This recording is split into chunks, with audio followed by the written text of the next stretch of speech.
आज की इस खास कहानी में हम आपको ले चलेंगे हिंदी सिनेमा के उस दौर में जहां गीत सिर्फ मनोरंजन नहीं बल्कि समाज का आईना होते थे, जहां शब्दों में मोहब्बत भी थी, विद्रोह भी था और इंसानियत का पैगाम भी। यह कहानी उस शायर की जिसने लिखा, ना तो हिंदू बनेगा ना मुसलमान बनेगा, इंसान की औलाद है इंसान बनेगा, और जिसकी कलम ने सिनेमा को सिर्फ गाने नहीं दिए बल्कि विचार दिए। यह कहानी है साहिर लुधियानवी की। अस्सलाम वालेकुम, नमस्कार, सत श्री अकाल। मैं सैयद नवेद आजाद एक्सप्रेस न्यूज से हमारे नए कार्यक्रम फिल्मी आईना में, आजाद एक्सप्रेस न्यूज का फिल्मी आईना, जिसका यह पहला एपिसोड है और वीडियो है।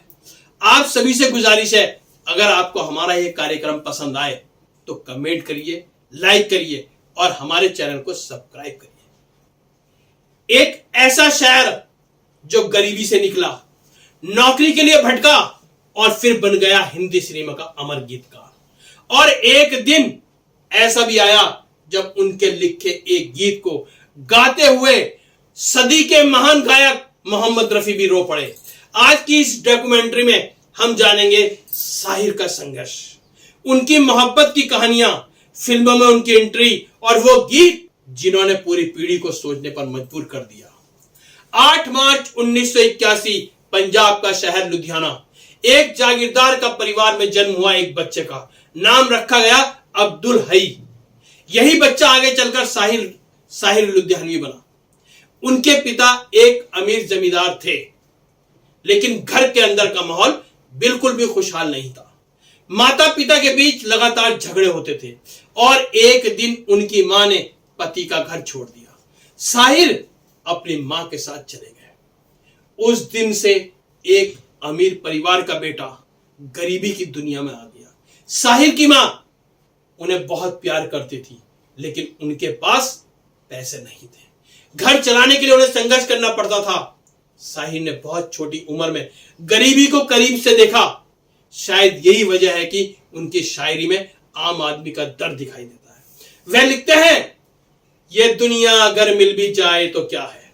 यह सिर्फ एक गीत नहीं था, यह उस समाज के खिलाफ आवाज थी जहां इंसान की कीमत पैसों से तय होती है। लुधियाना के कॉलेज में पढ़ाई के दौरान साहिर की दिलचस्पी शायरी में बढ़ने लगी। वे मुशायरों में जाने लगे। लोग उनकी शायरी सुनकर हैरान रह जाते थे, लेकिन इसी दौरान उनकी जिंदगी में एक मोहब्बत भी आई। कहा जाता है वह एक लड़की से प्यार करने लगे, लेकिन लड़की के परिवार को एक गरीब शायर पसंद नहीं था। रिश्ता टूट गया। यह दर्द साहिर की शायरी में उतर गया। साल 1945 साहिर की पहली किताब प्रकाशित हुई, तलखियां। तलखियां नाम से ही पता चलता है इसमें समाज की कितनी कड़वी सच्चाई थी। यह किताब उर्दू शायरी की दुनिया में धमाका साबित हुई। लोग कहने लगे एक नया शायर पैदा हुआ है। साल 1949 साहिर लुधियानवी मुंबई पहुंचे, लेकिन मुंबई यहां उनका कोई इंतजार नहीं कर रहा था। मुंबई फिल्म इंडस्ट्री में काम मिलना आसान नहीं था। शुरुआत में उन्हें छोटे मोटे काम करने पड़े। कभी संवाद लिखना पड़ा, कभी अतिरिक्त लेखक का काम। अपनी जीवन यापन चलने के लिए वो हर छोटे बड़े काम करते रहे, लेकिन उनकी प्रतिभा छिप नहीं सकी। साल 1951 में फिल्म थी नौजवान, संगीतकार थे सचिन देव बर्मन। साहिर ने गीत लिखे, लोगों को पसंद आए। उसी साल गुरुदत्त की फिल्म आई बाजी, और यहीं से साहिर लुधियानवी फिल्मी दुनिया में स्थापित हो गए। साल 1957 में गुरुदत्त की फिल्म आई प्यासा। इस फिल्म के गीतों ने इतिहास बना दिया। साहिर ने लिखा, यह दुनिया अगर मिल भी जाए तो क्या है। यह गीत सिर्फ फिल्मी गीत नहीं था, यह उस दौर के समाज और पूंजीवाद पर एक तीखा सवाल था। साहिर की सबसे बड़ी खासियत थी, वह सिर्फ रोमांटिक गीत नहीं लिखते थे, वह समाज की बात करते थे। और जैसे जैसे उन्होंने समाज पे लिखा, उसी तरीके से एक उनका गाना आया औरत ने जन्म दिया मर्दों को, मर्दों ने उसे बाजार दिया। यह गीत फिल्म साधना का था और यह महिलाओं के सम्मान की बात करता है।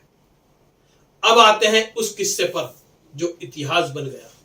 साल 1968, फिल्म थी नीलकमल, गीत था बाबुल की दुआएं लेती जा, जा तुझको सुखी संसार मिले। यह बेटी की विदाई का गीत था। संगीतकार रवि बताते हैं, जब रिहर्सल हो रही थी तभी उन्होंने देखा मोहम्मद रफी की आंखों में आंसू थे।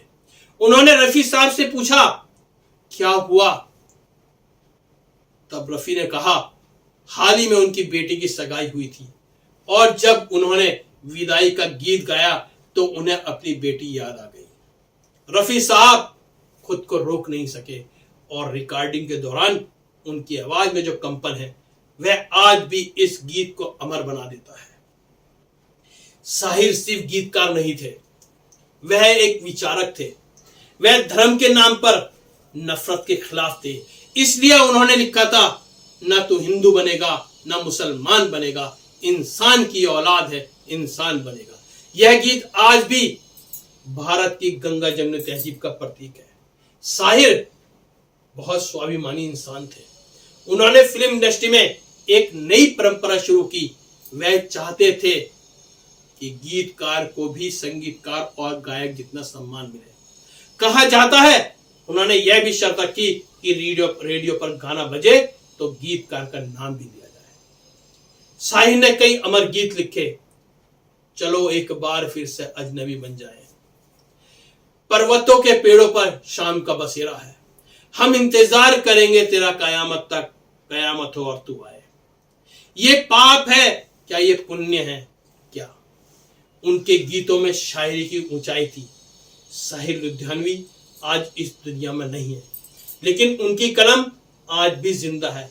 जब भी कोई पिता अपनी बेटी की विदाई में रोता है तो पृष्ठभूमि में वही गीत बजता है, बाबुल की दुआएं लेती जा, जा तुझको सुखी संसार मिले। और जब भी कोई इंसानियत की बात करता है तो साहिर के शब्द याद आते हैं, ना तो हिंदू बनेगा ना मुसलमान बनेगा, इंसान की औलाद है इंसान बनेगा। यही वजह है कि साहिर एक गीतकार नहीं थे, वह समाज की आवाज थे। आज 8 मार्च 2026 है, आज उनकी जन्मतिथि है। इसी अवसर पर आजाद एक्सप्रेस का फिल्मी आईने का यह पहला एपिसोड आपको दिखा रहे हैं। यह समर्पित है साहिर लुधियानवी को हमारा एपिसोड।